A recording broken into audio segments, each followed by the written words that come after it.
I'd say the biggest thing is just speak. Like, even though you're in the MTC, even though you're going to be a brand new missionary in Japan, and there's always going to be someone right next to you who, like, pretty much knows a lot more Japanese than you do. Try to speak as much as possible, because that's how you're going to learn the language, is through speaking, is through listening, is through trying. I volunteer at the MTC a lot, and there's some missionaries who just don't even try because they're too scared to make mistakes. I saw that on my mission as well. There were some times that I was kind of like that, but I found that the times that I made the most improvement was when I tried to speak. And if I didn't know a word, I'd try to like explain my way around it and get to that word. And then sometimes the Japanese person would be like, oh, it's this little teeny tiny word. And you're like, oh, great, thanks. And then you try to write that down and then kind of study that.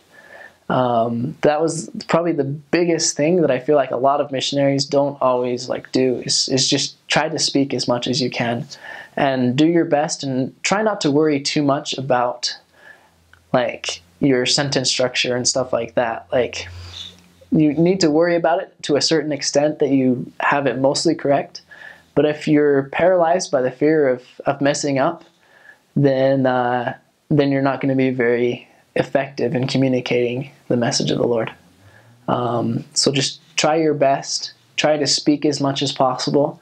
Try to, as you're listening, try to be actively listening and try to understand, like, try to pick out words that you know, try to pick out words you don't know, and try to like write those down so you can look them up later, or try to look them up maybe right then, depending on what situation you're in.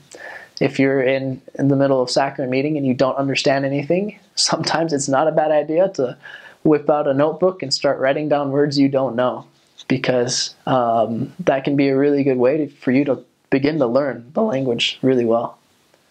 But yeah, good luck, guys. You're going to do awesome.